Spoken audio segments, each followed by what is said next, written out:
These are 8 signs that you are probably a better photographer than you think you are.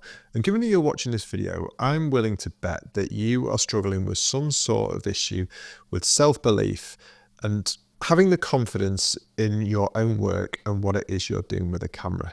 I've spoken to quite a few photographers over the last few weeks about their struggles, and the one that seems to come up most of all are feelings of self-belief, and these can be linked to feelings of imposter syndrome and perfectionism, which then go on to manifest themselves in all sorts of different issues, including procrastination and basically a whole heap of stuff that really inhibits our progress as photographers.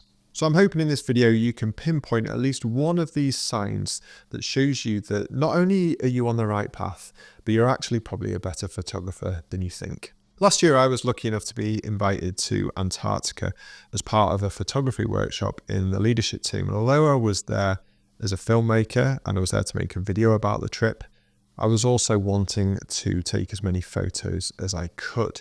But I went into that trip with some really limiting self-beliefs about my work, and they were just compounded by some of the company I was keeping on the trip. There were some really good photographers there, but something happened on that trip that really helped me to get past it. And if you hang around to the end of the video, I'll explain what that is and how you can use it to change your opinion of your work as well. So the first sign that you're probably a better photographer than you think is that you are critical of your own work. You can look at your photos and work out what's wrong with them, how you can improve them, and why you don't like them. And I'm going to link this into a concept called the dunning-kruger effect. And the dunning-kruger effect can basically be described as, what can it be described as? A type of cognitive bias where people with little expertise or ability assume they have a lot of expertise or ability. It basically happens because they don't have the knowledge to know that they don't have the knowledge. Let me explain with a graph that I've drawn, well, copied off the internet.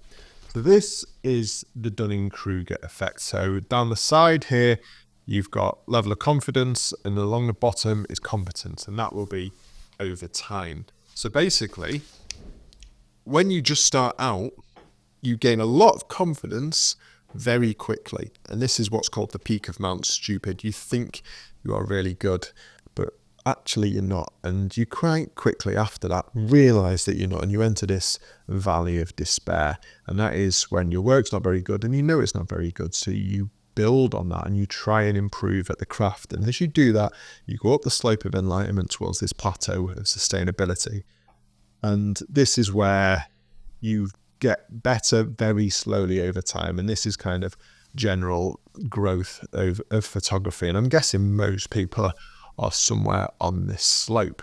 So when you start being critical of your work, it's because you know there's things wrong with it. If you just started and then you're at that peak of Mount Stupid, you probably don't know there's anything wrong with it. So you're not questioning it, you're not being critical of it. So that's why it doesn't translate to a sign that you're a good photographer. Hopefully that makes sense. And that sort of links to the second sign, which is that your older work makes you want to curl up and hide. You look at your older work and it's just embarrassing. It just makes you cringe. And I've got so many photos like this that I thought at the time were absolutely brilliant.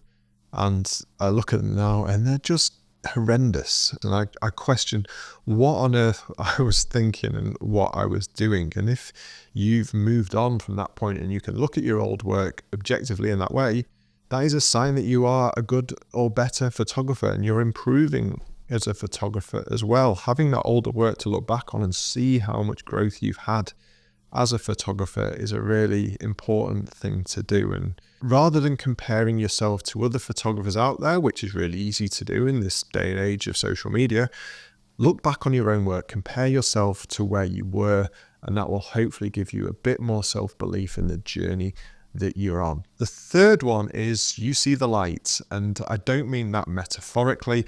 I mean, you actually see and notice the light. Rather embarrassingly, when I started photography many years ago, I didn't used to think light was that important, even though photography literally means painting with light. I'd see a scene and I'd see it for the scene it is and the shapes and the textures. That's kind of how my brain works, I think. I see a composition, and that's what I evaluate. And I didn't really think light made a difference, as ridiculous as that sounds. I obviously now understand that it makes a huge difference. Look at this image I shot last week in Scotland. Without the light, this would just be a house that was falling apart. With the light, it becomes something really special. And I think when you start seeing and appreciating light, you start to see it interact with different things. You start to understand how the positioning of light impacts a scene and therefore a photo. And you might not be at the stage where you can use it completely to your advantage yet, but just seeing it and noticing it and understanding how it interacts with things is a sign that you are better at photography than you think. The fourth one is sort of similar, and it is that you see things and notice things and capture things that maybe other photographers aren't doing. I've been lucky enough to go on a number of photography trips with very skilled photographers with the top end gear, and I see and notice and capture things that they don't, but conversely, they see and notice and capture things that I don't. And it's a beautiful thing about photography that many people can be in the same place doing the same thing and can come away with completely different images. And I think that's a really good sign that you are a good photographer and you're improving at your photography when you're seeing things differently to other people and capturing them in your own unique way. It also shows that you're developing your own interests in what you want to photograph. I think early on it's quite easy to fall in line with what other people are doing as you learn from those people. But as you gain more confidence, as you become a better photographer, you have this kind of inherent want to chase what really lights you up. And that's when you start seeing and taking photos of these different things. That house I showed a minute ago is just the perfect example of this. Most people will just drive past that and try and get a shot of something else with that same light impacting on it. And that in turn leads to the fifth sign that you're probably a better photographer than you think. And that is you start to see photography everywhere. And that's like when you've not even got a camera with you. When you start to just walk around and notice little vignettes of things happening and, like I said before, light interacting with things in certain ways and things kind of arranging themselves neatly. How many times have you been driving down a road and just noticed something out your window and thought that'd make a brilliant photo? Or you're just walking down the street and you see something and you think, well, that'd make an interesting photo as well. And it's noticing things like this that comes with experience of photography. And it's also noticing things like this that will influence your future photography. A really key skill of a photographer is being aware and seeing and noticing. And that, as you do more and more of it, becomes massively advantageous. And you just see the world in such a more beautiful way than non-photographers, because you're just picking up on what's happening around us rather than almost going blinkered from one task to another and not noticing all this amazing stuff that's going on around us. So if you're walking around and you're just seeing little things like, oh, that'd make a nice photo, that'd make a nice photo, that is a surefire sign that you are growing and improving and are better at photography than you think. The next two are sort of gear related. So the sixth one is that you can use your camera without really thinking about it. I think getting to this level is so important, and the only way to get there is just by having your camera in your hand and using it as much as possible. But when you get to a point where you don't really have to think about using the camera, that kind of can unlock so much creative mental energy that you can pour into finding and executing compositions. You're not thinking about your settings, it just comes naturally in the camera, which is just a tool that becomes an extension of your creative skill set rather than something external to you, if that makes sense. It means you can just concentrate on what you want to capture, point the camera at it, not worry about anything else, and just execute a perfectly technically well exposed shot. This probably takes a bit more work to get to than some of the others, but if this is something you're doing and you're not thinking about the camera too much, you're probably doing better than you think. The seventh sign is that you're thinking more about the photo than the gear. For years and years and years, I used gear as a compensation to my fear that I wasn't a very good photographer. It wasn't just a fear, I wasn't a very good photographer. All of us weren't very good photographers at some point, but I, like many others, used gear to kind of mask over this. And I thought, if I've got better gear, I'll take better pictures. And that's something that I think a lot of camera manufacturers really kind of tap into. And I've talked about this in videos before. If you've got the best all singing, all dancing camera, you may be going to assume or have the confidence that you think you're going to be better. And there is an element of that. But if you give a good photographer pretty much any camera, maybe not the camera I used in last week's video, but if you give a good photographer pretty much any camera, they will be able to take an amazing shot on it. And as soon as you start thinking like that, it just unlocks so much energy, because you're not thinking, well, do I need this piece of gear? Do I need this piece of gear? You just got a camera and a lens, and you can go out there and take the best possible photos with that. And if that's the stage you're at, then you're doing pretty well. The final one is the one I said I linked back to earlier, and it's people being complimentary about your work. And I don't just mean anyone, because if you pick up a camera and start taking nice photos, people are probably, friends and family are going to say nice things to you about it. That's just the nature of people, generally speaking. But I think as soon as you start receiving complimentary feedback from your peers and from other photographers,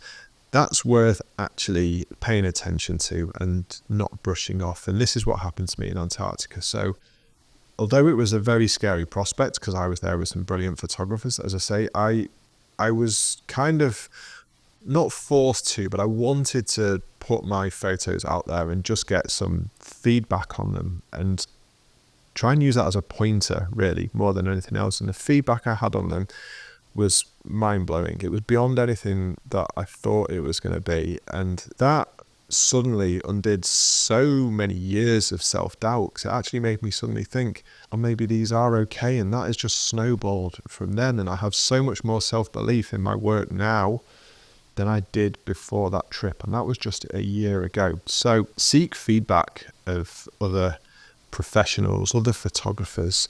Ask people what you could improve on, or what they think of your images, or what direction you should go in. And don't be afraid of that, because we're all on this path of learning, and there's always something that can be improved. I mean, there are so many of my photos I take even now, and I know what can be improved upon them, and I seek the feedback of other people whose opinions I trust and allow that to kind of direct what I'm going to do in the future. So pay attention when people compliment you, because if they're complimenting you, it's a surefire sign that you're a better photographer than you think you are. Hopefully some of those have resonated with you. Let me know how many and which ones below, and if there's any other things that you think people should pay attention to see that their photography is better than they think it is.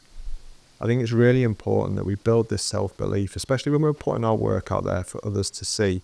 It's a hard thing being a photographer and being vulnerable in that way. And I'm sure it's been scientifically proven, links between creativity and a lack of self-belief. So trying to focus on these things and trying to actually, over time, I know it doesn't happen instantly, but over time, let it help to build your opinion of your own work is so beneficial. And like I say, the feedback I had a year ago was probably the most important step I could have taken on my recent journey as a photographer. So scary as it is, I promise you it's worth doing.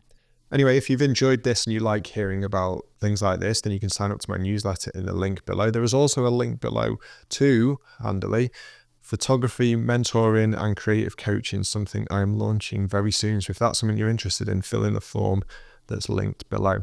As ever, thank you for watching, and I'll see you in the next one.